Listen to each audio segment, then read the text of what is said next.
Zoom news conference. I'm Sandy Close, Director of Ethnic Media Services. Today, our briefing focuses on vaccinating young people between the ages of 12 and 17. Why this has become the next major milestone in gaining control of the COVID-19 pandemic, and what parents think. As you will hear from our speakers, COVID now ranks among the 10 leading causes of death for young people, who make up 22% of all new COVID cases, compared to only 3% a year ago. We are honored to have as our speakers two doctors specializing in family medicine and pediatrics, Dr. Jose Perez of the South Central Medical Center in Los Angeles, and Dr. Grace Lee, professor of pediatrics at Stanford.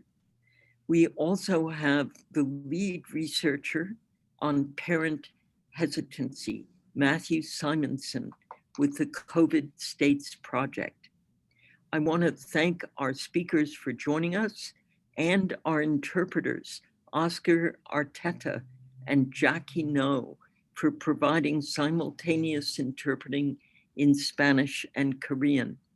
We ask our presenters to speak slowly for our interpreters. If you speak too fast, our moderator will interrupt to ask you to slow down. We invite reporters to please enter questions and comments in the chat box. We will take questions for each speaker and again at the conclusion of the panel. We will also send a video of today's briefing. We are live streaming it in both English and Spanish, and we will send extended bios for each of our speakers to all our participants, and my hat's off to all our media. Really thanks to you for your regular attendance on these Friday Zoom news briefings. You are what make it happen.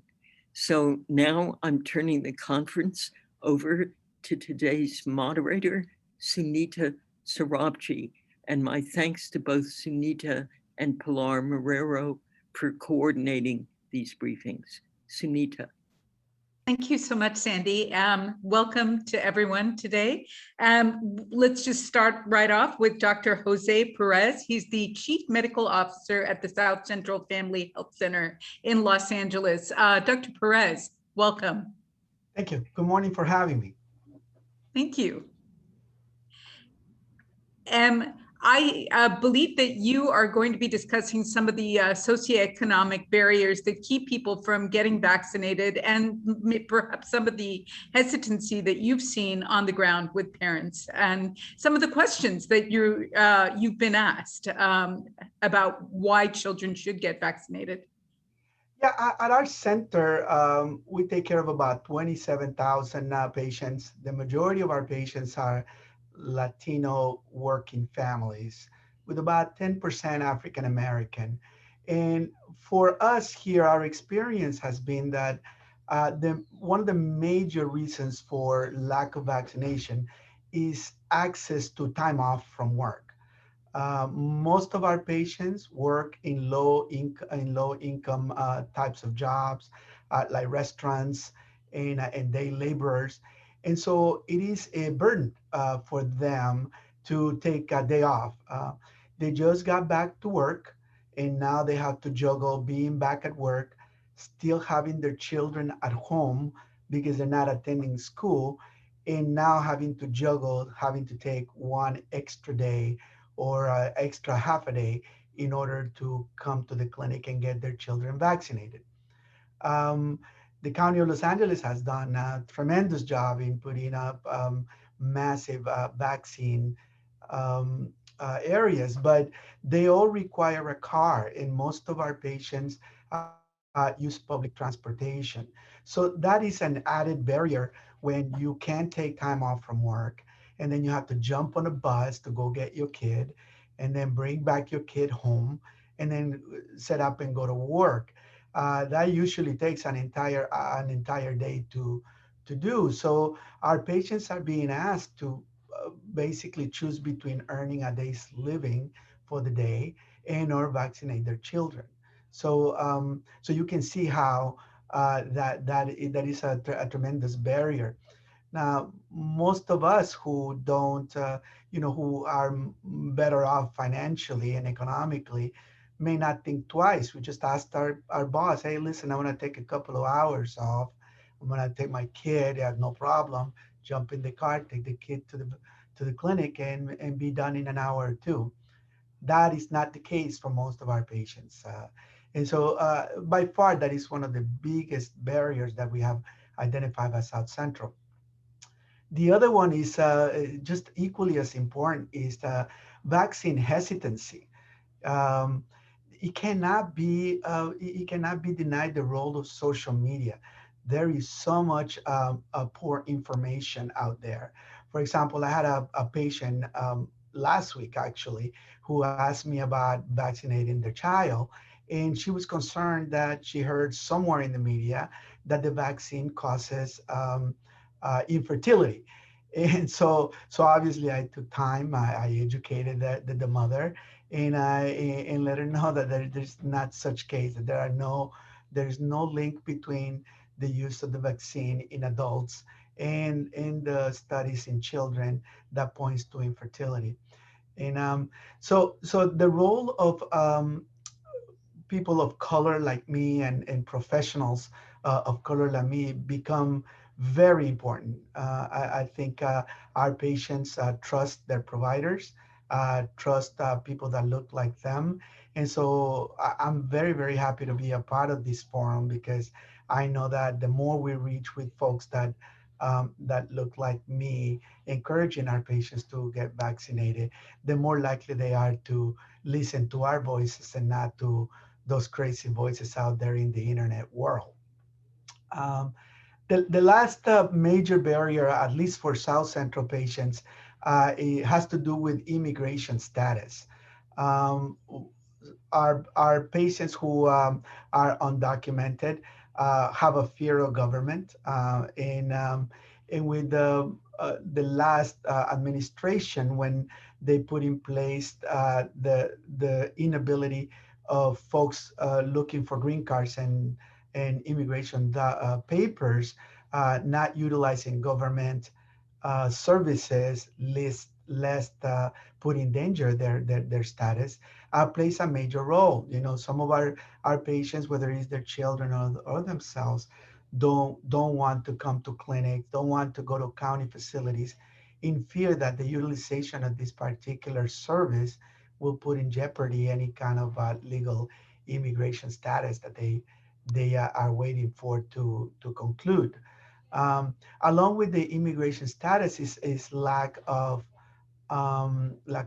insurance, health insurance. Most of our patients are low income and do take advantage of Medi-Cal, but we have quite a few that do not. And those who do not, despite of the great efforts of education, they still think that they need to pay, or they need to, or they can't get the vaccine for free. So at South Central, along with many of our sisters federally qualified health centers in LA, doing massive campaigns of education in the particular languages that our patients that speak. And we hope that this education effort really leads to a more comfort in our patients looking to get vaccinated.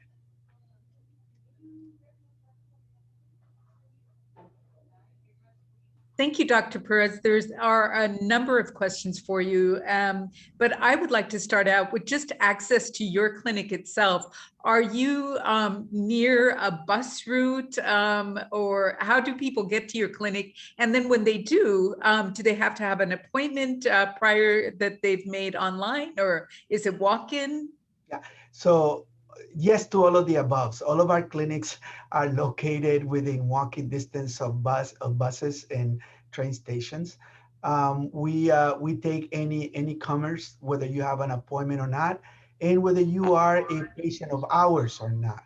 Anyone who presents to our clinic will take bits of information, demographic information like your name and your ethnicity for reporting purposes to the federal and state governments.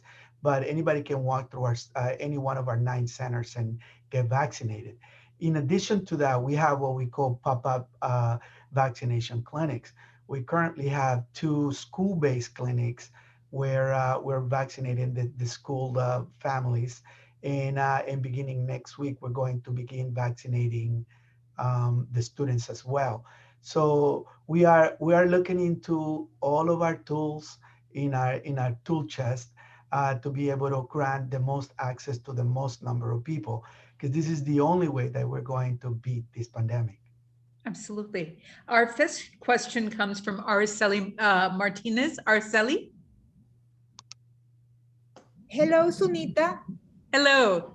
Thank you for the opportunity. Dr. Perez, do you have information about how the Latino youth is responding to the COVID vaccination? And if you have more specific about our community, and because I also read that many Latinos are not going to get the vaccine. So I don't know if you can address this, please.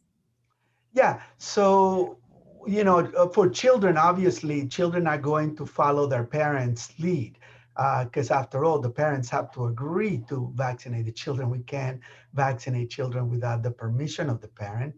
But so it is mostly the adults that we are targeting for educational activity. What I've found with, especially with our adolescent Latino kids, they are plugged into social media, but they seem to be more in tune with being vaccinated. They seem to have a lot more and better information that their parents do. And most of the time, it is our children, our adolescents, that are actually helping educate their own parents and trying to change their mind in those cases where they do not want to get vaccinated themselves. So, so it is a give and take. As you know, the Pfizer vaccine has been approved for children ages 12 through 17. So and this is the group that is very active in social media.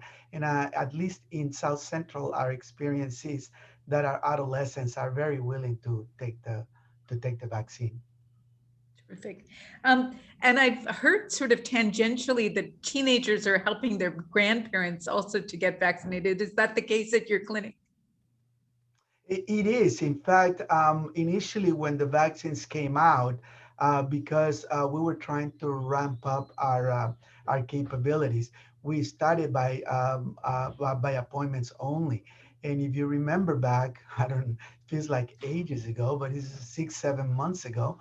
The first group to be targeted were those 65 and older, and most of the time, this group of patients are the least technologically savvy, so they had to rely on their younger grandchildren to make appointments and access the web to make appointments for the vaccines. So that had a great impact, I think, for young people when they had to help their elderly grandparents and made the connection with how important it is to be vaccinated. Absolutely. Our next question comes from Vidya Seturaman. Vidya, could you unmute? Hello. Just Hello. have a question on the dosages that's going to be given to the children. Most of them, if you start from 12-year-old, they are between 60 to 80 pounds. So how are the dosages going to be given for them? Uh, uh, there is no changes in the dosage. The dosage, it is the same for children. There is no adjustment from 12 years to 17. Now, once you go below age of 12, then that's when you start taking into account weight and height, as children's bodies, the younger children don't respond the same way as adults do. But by age 12, most of the children are beginning to take on adult weight, over 100 pounds, where it seems to be that there seems to be no changes in the vaccine dosages. And Jessica Martin has a question for you. Jessica. Okay. The question is really what your best argument is for parents who are hesitant. Why should kids get vaccinated? And why has there been an increase in infections among this age group compared to last year? Yeah. Well, the first question first. What I tell my patients, especially those who have children of this age group, is don't be afraid. You have a lot of experience with vaccines. You've been vaccinating your children since they were 1 year old. We have extensive experience with vaccine. We don't see kids suffering from polio or dying from varicella or dying from rubella or the mumps. And the reason for it is because we've been vaccinating our children for so long. Um, and those who hesitate regarding the COVID vaccine, the education part is the COVID vaccine went through the same rigorous testing and the same rigorous scientific evaluation as all other vaccines. The only difference is that the scientists dropped everything that they were doing and concentrated on this. And the timeline is what ended up being compressed. But there has been no short circuitry, no short change in the way that this vaccine was developed, evaluated, and finally emergently approved in order to be given safely to folks. So, so I asked my parents, just reach back. You know, when your child was 1 year old and we were giving you your pneumonia vaccine, your polio vaccine, were you hesitant? Or did you trust it? And if the answer is yes, then I would say, then you should trust this one as well, because it goes through the same process. Um, and the second part of that question, can you repeat it, please?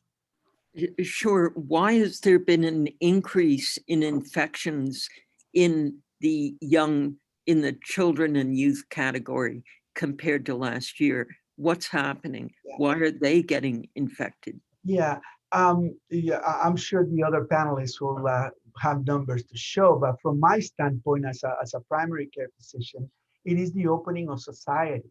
You know, more children are going back to school, more children are going out into public places, and so therefore they are getting exposed more. Um, the one thing that children do when there's not a pandemic is that they go to school. That's where they spend most of their day. We removed that all of last year. They were all at home. So of course they were not being in contact with somebody else's mucus and that can get them the infection. Well, we are removing that particular protective barrier. And so as they go out into their normal environment, they come in contact. The children, especially young adults, are very social. They hug, they kiss, they mess around, and they do clearly the activities that we know are risk factors for the transmission of the virus. Dr. Perez, I'd like to ask one more question before we move on. Dr. Mark Ghali, the California Department of Public Health director, suggested at a news conference a couple of weeks ago that vaccination would not be mandatory for attending public schools. Do you agree with that decision, or do you think that it should be mandatory? Yeah, we already, again, I would reach back to what we know works. Children have to be vaccinated before they enter school. It's a mandate from the time that they enter into elementary school. So I would say to my colleagues and to society at large, we've done this before. We don't have a pandemic in polio. We don't have a pandemic in varicella or mumps or rubella. And the reason for that is that we mandate that our children get vaccinated. This should not be any different. If you want to protect your children, and by extension, protect the elderly family members, then we should make this mandatory. Absolutely. Could you take one more question from Jorge Macias? No problem. Thank you, Jorge. On mute. Dr. Perez, good morning. Buenos dias. Buenos días, caballero.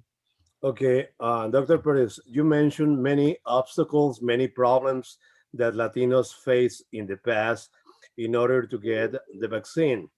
But that problem is not here anymore. The vaccine is free and available for everyone. And I believe that we are focusing our attention in something that is not happening right now.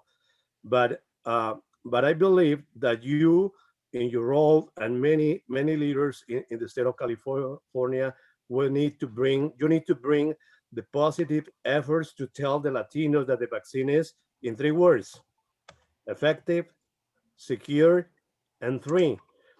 But my question it is to you: if this trend continues for Latinos not being vaccinated, and we have a date, June the 15th, where the economy and the use of mask is going to be free for all Californians, what is going to be the risk? What are going to be the risks for the entire society if Latinos are not vaccinated? What are going to be the risks for other ethnic groups, Caucasians, Asians, Blacks, and or people? Uh, yeah. So see, this is where it's a quandary, right? We live in a society where you can decline medical services that you don't want. We can't force people to take the vaccine. All we can do is educate them. And I think that this particular forum is what is very important, because this is the way we're going to reach Latinos and African Americans, that when they hear my voice, when they hear voices like mine, that we are telling you that the vaccine is effective and safe. The hope is that they listen to our voices because we represent them. You can probably tell by my accent that I'm an immigrant. I was born and raised in Nicaragua till like when I came here at the age of 15. So I know my people and I speak to my people. And I'm hoping that when I raise my voice and I tell my patients and their families get vaccinated, this is the way you're going to protect yourself, that this is the way that we are going to eventually get over that particular hump. Now, in and around our clinics, it's dangerous. Only about 35% of our patients and the community at large has been vaccinated. That means that 6 to 7 out of 10 people that I come across in the street when I go out to eat lunch has not been vaccinated. So there is a risk. There is a risk that within the Latino community, we'll have a mini wave of infections. And we know that Latinos suffer of an increased risk of diabetes, hypertension, and some of the chronic diseases that puts us at risk for bad outcomes. So am I worried? Yes. Yes, I am worried. And that's why I am being part of this particular forum, because I know that if we don't raise the rates of vaccination in the Latino community, we can have a racial wave of infections of COVID. And but once again, we can't force people to do the right thing. If we could wave a magic wand and do that, I think I'll be a very rich man. But but for sure, I think it's continuing to raise our voices, and encouraging people and educating our families and our patients and our parents to get the vaccine. My hope is that we can do it. That alone will have the effect that we want. Thank you so much, Dr. Perez. We really appreciate your presence on this call. There are a number of questions still for you, and I wonder if you could just address them in the chat. Sure. Thank you again. No We next welcome Dr. Grace Lee. She is the Associate Chief Medical Officer for Practice Innovation and Infectious Diseases at Stanford Children's Health. Dr. Grace Lee, welcome. Thank you so much for having me. Thank you. I was asked to speak on a few points, and I'm happy to do so and then take any questions. So I also happen to serve as a member of the Advisory Committee on Immunization Practices. I serve on the Western States Scientific Safety Review Committee, and I have no financial disclosures, just so everyone's aware. I was asked first to comment about, why is it important to get children vaccinated? So, first I want to just, speak to the burden of infection. So there has been a lot of attention that's been paid to our older adult population. However, we haven't really paid close attention to really what's going on with our children. The AAP has been a great source of information documenting that nearly 4 million children have tested positive for COVID-19 since the onset of the pandemic. However, the CDC estimates that when we adjust for underreporting and under-testing that's happening in children, that perhaps as many as 22 million children and adolescents 5 to 17 years have been infected in the US since the pandemic began. Dr. Lee, could you just slow down a little bit? Sure. Interpreters, we're hanging on every word, and you just need to go a little more slowly. Absolutely. Thank you for letting me know. It was mentioned earlier that children are now responsible for nearly a quarter of newly reported COVID-19 cases in more recent weeks. And people are asking why, and I agree that some of it is related to the fact that, we are reopening, our kids are getting back to school as they need to. But the other reason really is because vaccines have been so effective in protecting the adult population that overall the proportion of hospitalizations reported seem to be increasing in children, but that's primarily due to the protection we're seeing amongst our adults with vaccination. So the burden of disease can be significant. I want to emphasize that I personally have seen kids become hospitalized, and I've actually, we've had children die from COVID-19 disease. It is a significant disease, although it is not as common to happen in younger children compared to our older adult population. Kids are also at risk. We know that amongst the hospitalizations we've seen in the US, that while 60% do have a high-risk condition, including obesity, asthma, developmental delay, immunocompromise, and diabetes, we also know that 40% of children who are hospitalized have no high-risk conditions. And so we can't predict who's going to be hit more severely by COVID-19 infection amongst our children, our pediatric population. Second, we know that kids, even though more commonly they're less symptomatic, they can transmit, and they can transmit to each other and to our family members. And so it's been really important for us to ensure that we're not only protecting kids from the burden of disease, but also, continue to be able to protect our family members, some of whom may not be able to respond to the vaccine or take the vaccine, particularly those who are immune compromised. So, family members who are undergoing immunosuppression or, cancer therapies, they might not be able to respond as well to the vaccine. So we can do a lot to protect our family members from infection. What came out last week with the Pfizer vaccine was the approval for use in children 12 to 15 years of age based on a clinical trial where the vaccine was shown to be 100% effective and to produce a robust immune response among those 12 to 15 years of age. The vaccine was also shown to be safe and have a similar profile to what we see in adults, meaning reactogenicity, so a lot of local reactions like a sore arm or redness or tenderness at the site of the injection, as well as systemic symptoms such as headaches, muscle aches, fevers, and things like that. We just as we tell adults, we tell parents of children to expect these symptoms within a day after vaccination, that it is a sign of an individual's response to the vaccine, meaning you're developing an immune response, and that these symptoms are short-lived.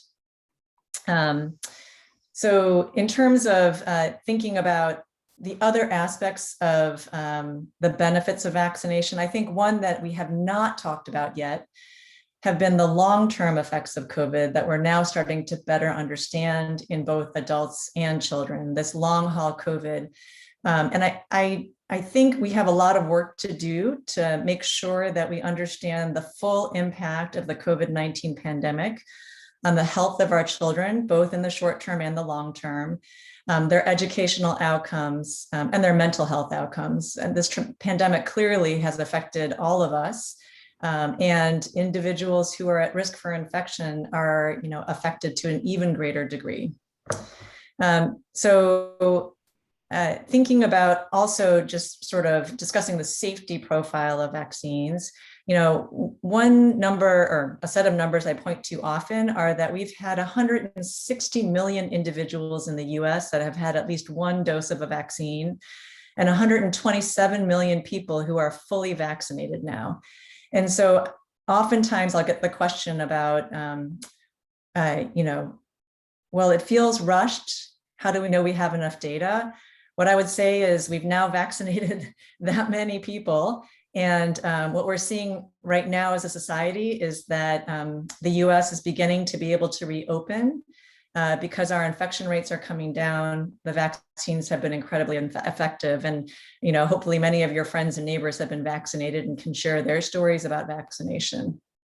In the past week, or I think the past week or two, past week, I guess, over 1 million teens have received at least one dose of vaccine as well. And we will continue to actively monitor. One of the other things that we are doing as an ACIP and the work group is to really focus in on making sure we're monitoring vaccine safety across multiple safety surveillance systems in the US for adults and for children, and we'll continue to do so. And we have been meeting on a weekly basis since the first vaccine was administered in the US on December 14th, and continue to be vigilant and ensure that we are making sure that the benefit risk balance makes sense for everyone.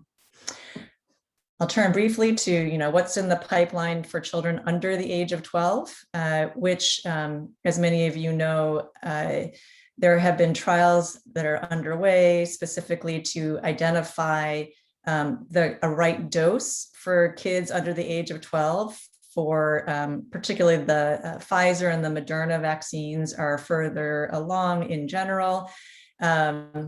And we are hopeful that once the appropriate dose is identified that is found to be able to elicit a robust immune response that's similar to what we see in the adult population and the teen population and is safe, that those trials will be able to proceed quickly. Some of the projections that you've probably heard from others on the national front have been, hopeful for the fall, and we'll see, how quickly the studies can be done. But as always, what I would say is that a careful review of the efficacy and the safety of those vaccines is going to be incredibly important before those vaccines are used in the broader population.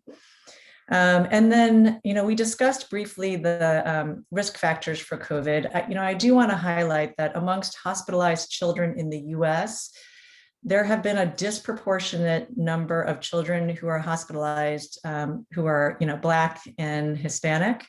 In addition, MIS-C, which is a severe hyperinflammatory syndrome occurring approximately 2 to 6 weeks after COVID infection, has occurred in our pediatric populations, and we've seen kids hospitalized with that. And that also has disproportionately impacted Black and Hispanic communities. And then the final thing I'll just say is that, in terms of thinking about the number of deaths that occur in children, at the last week's ACIP meeting, the CDC estimated that there were 127 children in the US, 12 to 17 years of age, who died from COVID-19 infection. And I'll just emphasize that that is now a vaccine preventable disease. So those deaths are preventable. And, people look at those numbers and say, it's not that many, but if it's your own child or your relative, that person is incredibly important to you. And I feel like anything we can do to protect our children and our family members and our loved ones, really, that is my hope. I'll just end on a personal note that I also have 2 teens, and one is fully vaccinated and the other just got her first dose last week. So I am feeling very, confident that the benefits of vaccination really outweigh what we anticipate in terms of side effects, and would encourage others to also be able to think about feeling comfortable vaccinating our kids, because it helps to protect them from getting sick, and also enables them to be able to engage with more confidence in the activities that they want to return to. So school and all the other things that they would normally do. And I'm happy to take any questions. Thank you, Dr. Lee. I'm going to start off with a question. There are several questions for you in the chat, but do symptoms of COVID in children look different than symptoms of COVID in adults? And could you tell us what those might look like? So of those children who become symptomatic, I would say that the types of cases that we tend to see in the hospital have been similar to adults, in that there are some kids who present with respiratory symptoms, and that is a more typical presentation in adults. I think what's different about children is this multi-inflammatory syndrome in children, MIS-C. It has also been observed in adults as well, but less commonly. So there is something about COVID that seems to create this intense inflammation that occurs after the infection's over. It's like a post-infectious process where there is ongoing inflammation that really is sort of attacking your own body. And we have seen kids pretty sick in the ICU with that. So I would say that's what's a little bit different about children. Otherwise, kids can present very similarly to the adults. All right. Our first question comes from Vidya. Vidya? Back to the same people. Just Vidya, there you go. Yeah, I'm here. So Dr. Lee, I have one question. So I have a son who's 12-year-old. So by taking this COVID vaccine, will it conflict with the other vaccines which I need to give it to him during the 12-year-old time frame? Thank you for that question.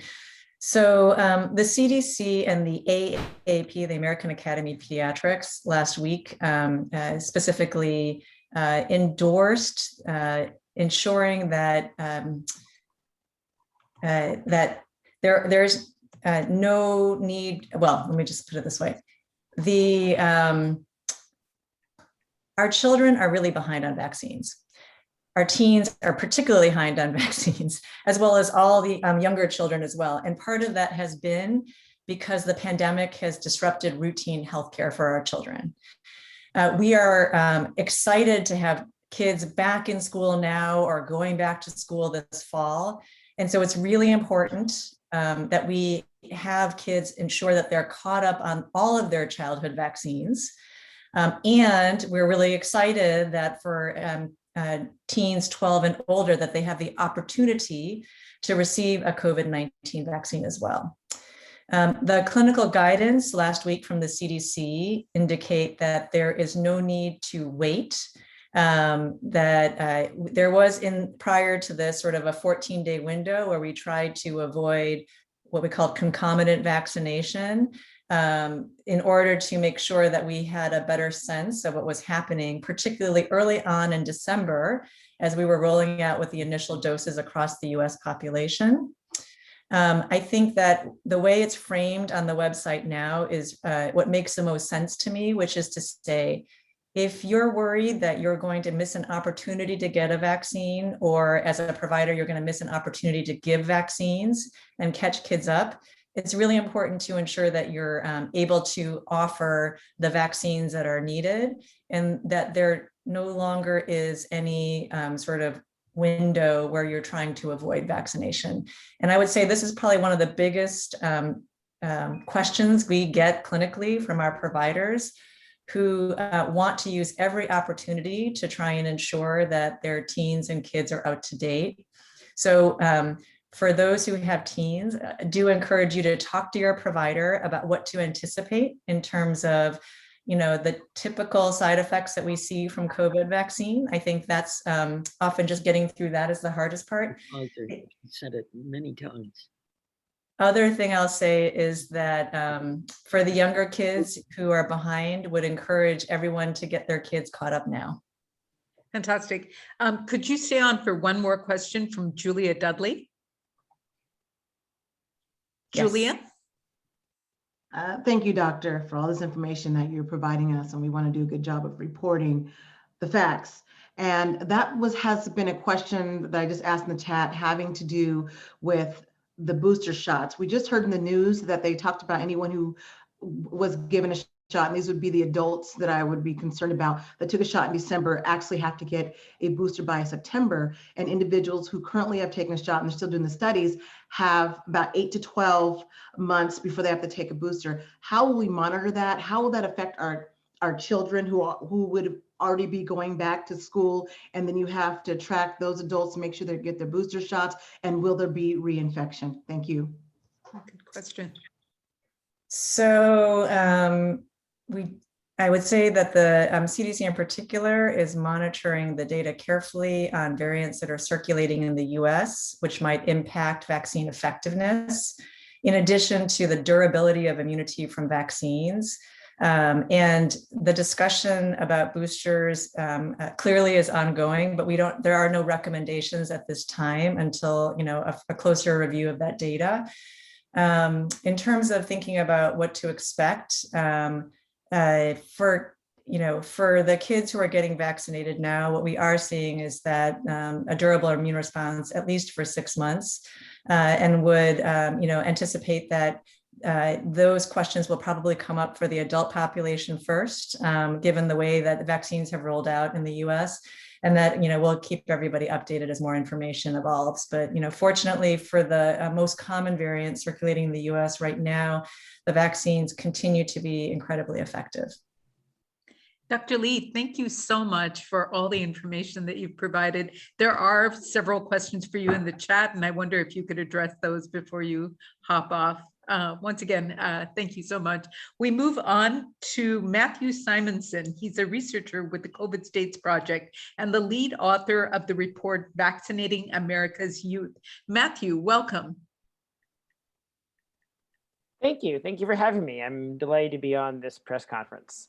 And thank you all for great questions so far. I can tell that you all have really been doing your homework and staying on top of the news and the announcements about the vaccine. I can imagine it must be a rather frustrating time to be a journalist covering this issue, because you write something one week and then the next week there's an announcement from some government agency that seems to overrule what you had just said. And I think that we scientists also share that sort of frustration, because really, as a country, as a world, we're right now on the front lines of science and we're seeing it evolve. And we're not used to, as a society, seeing the answer, the ground truth, changing before our very eyes. But that's truly how it is. The government truly did have genuine concerns about the Johnson & Johnson virus and Johnson & Johnson vaccine. They reversed course, paused, and then they got more information and updated and declared it totally fine and safe. And I think that part of the reason we see vaccine hesitancy in our wider survey of the American population is that just people aren't used to the experts being uncertain. There's already a fair bit of distrust of expertise in this country and of academics and of scientists, although fortunately there is much greater trust in scientists and in government science agencies than in politicians, according to our survey results. So we still do have, as a country, a high respect for doctors in particular.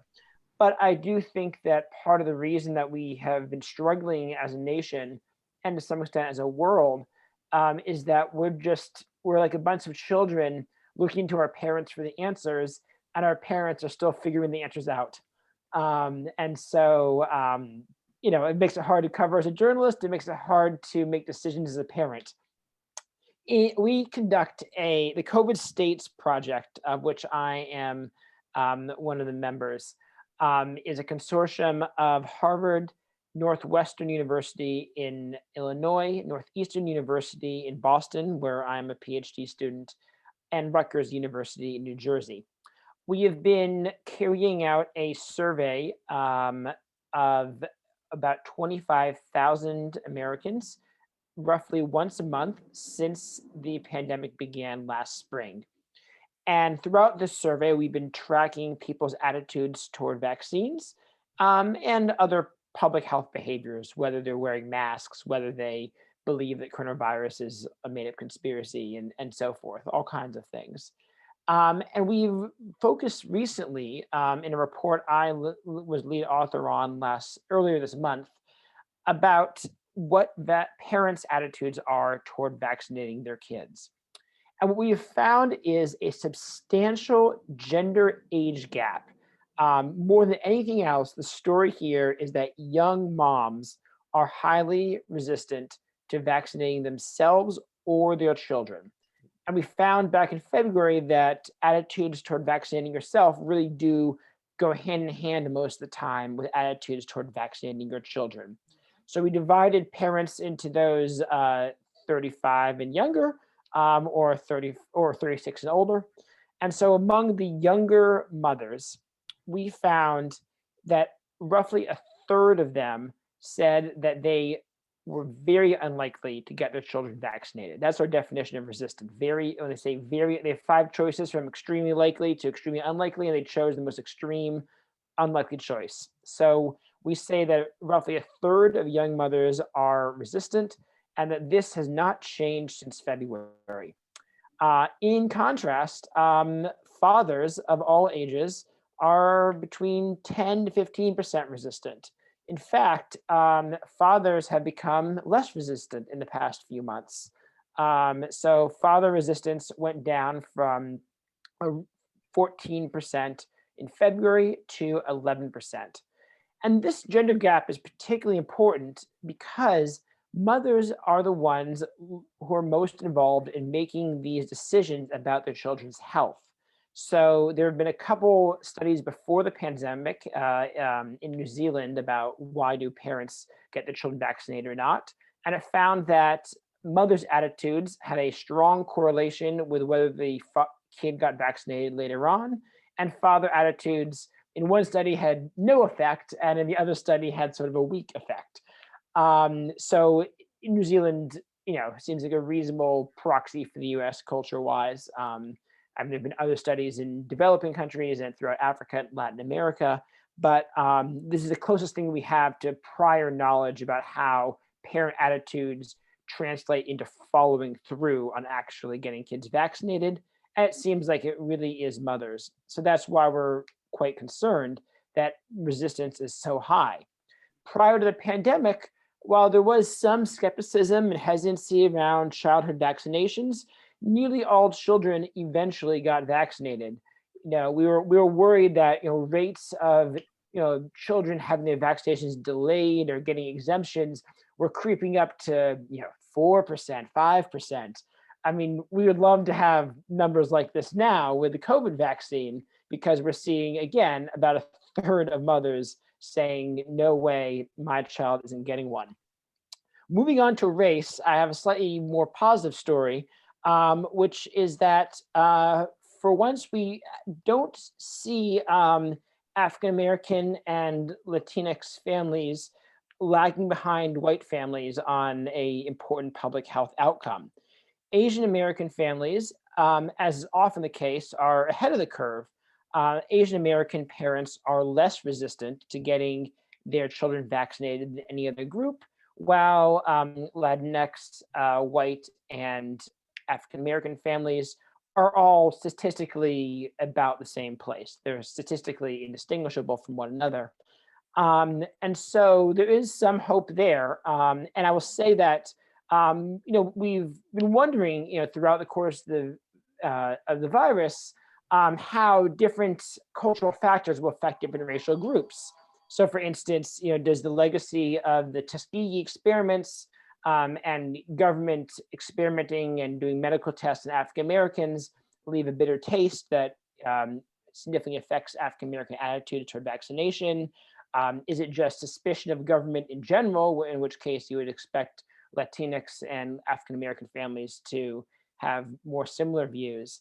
But at this point in time, parents of all races, except for Asian Americans, who are the most pro-vaccine, seem to be roughly the same place by race. However, socioeconomic differences are still very important. So we see large gaps between families who have a household income of under $25,000 a year. They are the most vaccine resistant. Families making over 150K a year are the most pro-vaccine. Same divide across education. So those with only a high school diploma are the most vaccine resistant, and those who have a graduate degree are the most pro-vaccine when it comes to vaccinating their children. Finally, I'll briefly touch on parent resistance according to how old their kids are. And we do see that parents of teenagers are slightly less resistant than parents of little kids. So this is actually quite encouraging because we know that this is the order in which people get access to the vaccine. Right now, teenagers can get it. Next, it'll probably be elementary school, primary school age kids. And finally, it'll be the smallest ones. And so hopefully there can be this trickle down effect whereby right now, the group that is least skeptical, the parents of teenagers, maybe they'll get their kids vaccinated, and then the younger siblings will say, well, wait a minute, so-and-so is allowed to go out and play with his friends, or all my friends who are a year older than me in school are allowed to go to this birthday party. I personally know, I'm not a parent myself, but I know parents who have teenagers who are very good at, let's say, lobbying or whining, depending on how you want to phrase it. But teenagers have the ability to persuade their parents in some cases. And the great news about this is that among 18 to 22-year-olds, we're not allowed to survey minors, but we survey adolescents who are just over the legal age where we can survey them. They do not show the same gender gap that their parents do. So boys and girls who are seniors in high school or just finished high school, they seem to be equally ready to get vaccinated, and they seem to be less hesitant on the whole than their parents. So maybe our kids will save us from our attempts to protect them.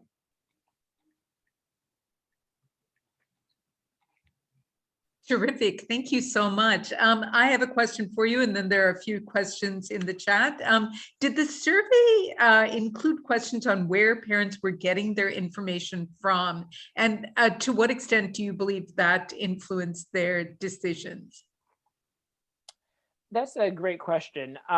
So we do see a correspondence more broadly, not in the children vaccination issue specifically, between misinformation and social media usage, which I don't think will surprise anyone.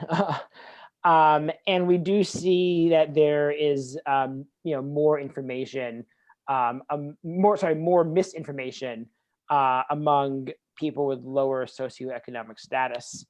Now, specifically on parents and misinformation, I just ran some tests right before this call, and we found that parents are less likely to think that the vaccine is safe and reliable. 67% of parents versus 73% of non-parents. They are less likely to say that the benefits outweigh the side effects. So 44% of parents say benefits outweigh side effects. 55% of non-parents say benefits outweigh side effects. And then about what we were addressing earlier in this press conference about, is it fully tested? Is it truly approved by the government? Is it, has it gone through all the right rigor? It's a smaller gap. 59% of parents believe that it's been properly tested, 62% of non-parents. But the biggest gap is this infertility myth. So we present a number of myths about the vaccine, and then we correct those myths later in the survey. And we ask them, is this true? Is this false? And so 16% of parents are concerned about vaccines causing infertility. 7% of non-parents think vaccines cause infertility. So perhaps that truly is a parent-specific concern. And although interestingly, men have the higher concern about infertility than women. So can't quite explain why it's the young mothers who are so worried. Interesting. Manny Otico has a question. Manny.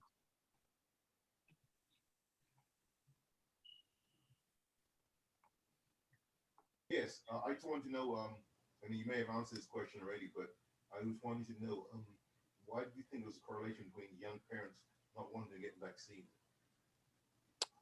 You know, that's a great question that we're still trying to sort out.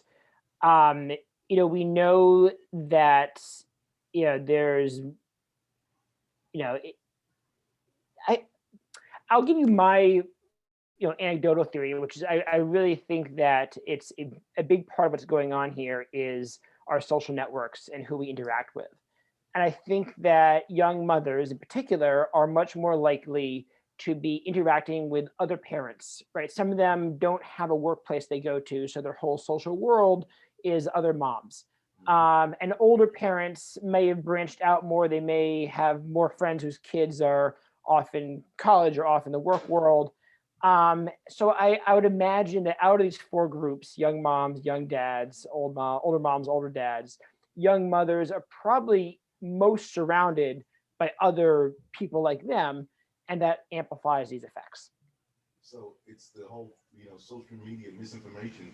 I guess what you're thinking might be the issue. These people, these young moms are getting misinformation on social media. That might be an issue.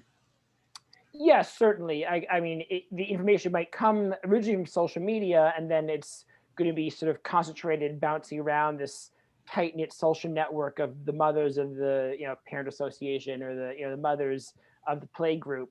Whereas the dads, first of all, on average, are probably less involved in parenting, and secondly, are more likely to have work friends or other friends who aren't parents. And so I think while it may come originally from social media, this misinformation, it's hearing your friends repeat it that really reinforces it and makes you believe it. It's not just that you saw something somewhere online. It's once your friend believes it too, now it's really self-reinforcing. Absolutely. Could I ask one more question? Did you ask a question about religion, and to what extent do you believe religion plays a role in whether mom will get her child vaccinated? I was just looking through our free response answers. We allowed people to type in why you're not getting vaccinated. And honestly, religion did not really pop out there. I mean, the most common answer people gave was side effects, long-term effects. I'm not sure it's going to work, and I don't fully trust the approval process. I thought it was rushed. I saw out of like 300 responses I read through this morning, 2 of them had to do with someone's religion. There were more people saying it was about needles and fear of getting a shot than it was about religion. So I don't think that's a huge part of the story, though it certainly may affect some people. Absolutely. Oni Advincula, do you want to ask your question? Sure. Thank you, Sunita. Of course. Matthew, can you explain the reason behind the correlation between the AAPI community and its higher pro-vaccination rate? The question actually is more on the attitude and behavior, not more on the economic side of access and all of that. But what is really attitudinally, why is it that AAPI has higher pro-vaccination rate? That's an interesting question. And we do see differences even when we take things like education into account. I don't think I'm in a position to make generalizations about such honestly, a pan-ethnic group. I think I imagine it would vary significantly between the AA and the PI and within the AA, depending on whether your family comes from Japan or from Vietnam or the Marshall Islands. So I would hesitate to make sweeping generalizations about whereas the African American community, although diverse in its own way, has a longer history of the same sort of interactions with the US government and interactions with doctors in this country. Whereas I think that among populations that are largely immigrant, including Hispanic immigrants, their experiences with vaccination in their parents' countries, their grandparents' countries, might vary a lot more. So it is very hard to make generalizations about why the children or grandchildren or first generation immigrants feel the way they do, because it's going to depend on their country of origin. Fantastic. Matthew, I know that there are many more questions for you, but we need to wrap up our press conference. Sandy, any final remarks? Just thanks to all our speakers. I take great hope from the consensus that young people are leading adults towards a more towards a more positive embrace of vaccines. I think that's extremely positive, optimistic takeaway among many very valuable insights you have all shared. Thank you. Thank you all.